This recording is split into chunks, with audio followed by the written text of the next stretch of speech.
mission to end suffering in the workplace. At least in the one area I know something about and can do something about.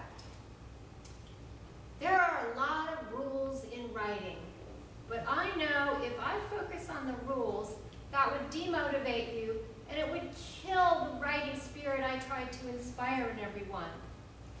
Writing is meant to be one of life's pleasures, as is anything where you're expressing creatively and authentically.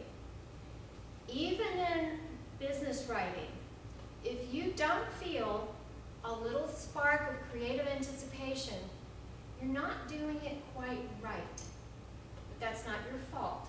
Schools typically do not teach the correct writing process, and so most people hate writing. I don't have the scope here to give you the full breakthrough in writing that is my company's mission, but today I do want to talk about the one rule to follow, the golden rule in business writing. And if you do this, you'll have a better attitude about writing and you'll get better results from your writing. I want to touch for a moment on this idea of writing being a pleasure. I mean this in a very scientific way. What happens to you when you're involved in an activity that's challenging, but in a satisfying way? What happens to you? Could be a hobby. My hobby is knitting, so I totally identify with that granny in the rocking chair up there.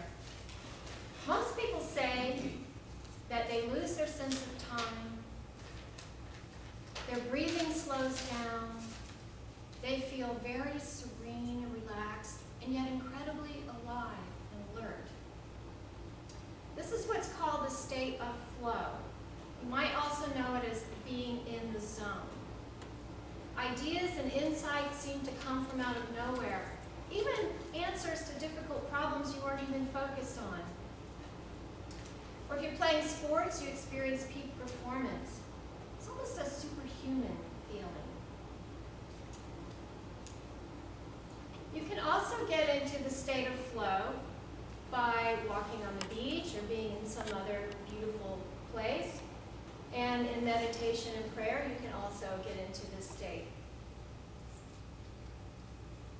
As humans, we experience two basic functions through the two sides of our brain. In all these cases of achieving flow, what you're really doing is somewhat dissociating from the logical, rational left side of the brain and connecting with the creative right side of the brain and the state of flow. And being in the state of flow is a pleasure. You need to start a writing project from the state of flow if you want to be truly effective. One of the things I teach is how to get into that state of flow anytime you need to or want to, using techniques based on how the brain works.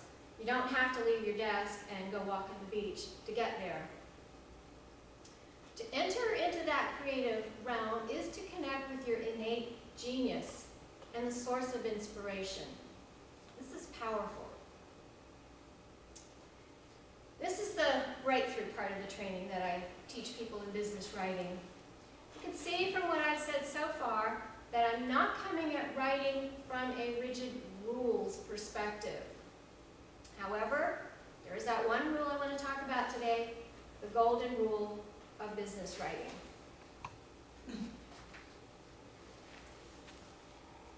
Have you ever received an email or a memo from a colleague and you find yourself wondering, what the heck is she trying to say? What's her point? What does she want me to do? And you scan through it to try to figure it out, and either you can't find the point or you're left with a lot of questions. Or you're the one writing an email or a memo and you find yourself feeling the need to start off by explaining something or providing some background information. When you do that, you are breaking the golden rule of business writing. Or you write long, involved sentences and huge paragraphs because that's your style, that's how you like to write. When I was in high school, my favorite author was Henry James, who wrote his most famous novels in the 1880s. Man, he could write a sentence that took up half a page. And I love that. And I love to write long, elegant sentences to people. But when I do that in business, I'm breaking the golden rule of business writing. Just look at the expression on the face of this guy trying to figure out my memo. Does this give you a clue as to what the golden rule is? Yep. The golden rule for business writing is the same golden rule you learned as a child. Do unto others as you would have them do unto you. This is a profound yet practical philosophy for business writing as well as for life. Just think about it for a moment. When you follow the golden rule, you're shifting your thinking from what you think you need to say and how you want to say it to what your reader actually needs to know and how you can arrange it on the page in a helpful way so that your reader can understand it quickly and easily. And reader-centered writing is the writing that gets the best results and therefore increases your profits. So what do your readers want done unto them when it comes to communicating and writing? Talking about your clients, your customers, your employees, your suppliers, anybody you have to communicate with in writing for business. I'll show you what they want. An inverted pyramid. This is what the golden rule looks like for business writing. The inverted pyramid is a reader-friendly structure of writing. It's the opposite of a traditional narrative where you start at the beginning, you chronologically list your points, and then only at the end do we find out what it was all about, what the outcome is. We're going to look more closely at this pyramid in a moment. The inverted pyramid is borrowed from journalism. Before the late 1800s, the journalistic style mirrored the traditional fairy tale. Once upon a time, then a bunch of things happen, there's lots of colorful description, and even the journalist's personal opinions get in there. And so we don't know the outcome till the very end. We find out the ogre is killed and the hero and heroine live happily ever after. Then came the invention of the telegraph. It started being used in America around 1860. It was somewhat unreliable and it was expensive to use, about a penny a word. So the reporter wiring in his story to the newsroom from the scene of some disaster had to get to the point quickly in case the whole story didn't go through, and he had to be economical with his words because it was expensive. By the turn of the century, even journalists who were not using the telegraph started using this get-to-the-point style of writing. Some historians say it was a sign of the times. There was a scientific and technological revolution, things were happening fast, and people didn't really have time to read all of this stuff that was going on. They just wanted the facts. We know what that's like today, don't we? With our own scientific and technological revolution, we don't have time to read in-depth business communications, and we feel overwhelmed by all the stuff that's being thrown at us every day. And that's probably why the inverted pyramid structure is being so widely adopted in business now, and it's certainly why I advise using the golden rule when you write. Like I mentioned before, the inverted pyramid is the opposite of a traditional story structure. Instead of starting at the beginning, you put your most important point first as the bottom line. Let's say you want to make a request of a colleague. We'll call him John. You want him to come up with a theme for an upcoming company event. You decide to send a memo. Your memo might go something like, in the traditional narrative structure, John, I woke up today a bit late because my alarm didn't go off, and while I was in the shower, I suddenly realized that we don't yet have a theme for the upcoming company outing. Last year's theme was perfect, and on and on and on. Now, John is insanely busy. He's frantically scanning your memo, trying to figure out what it is you want him to do, who you want him to do it with, when you want it done, who you're supposed to report to, he's frustrated. Because John just needed to know the bottom line as it pertains to him. He doesn't care that your alarm didn't go off or what kind of soap you use in the shower.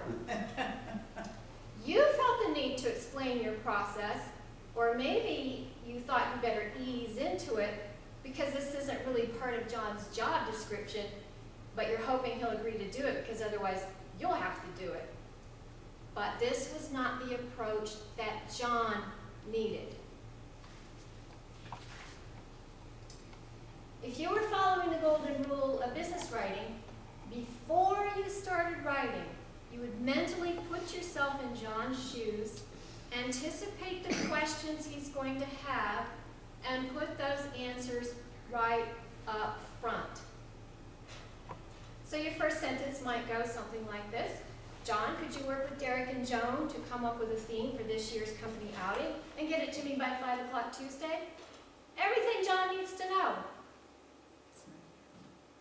Starting with the bottom line first increases your chances of getting what you want from John. He may not read the whole memo. He may read it so fast he misses your main point if you've buried it.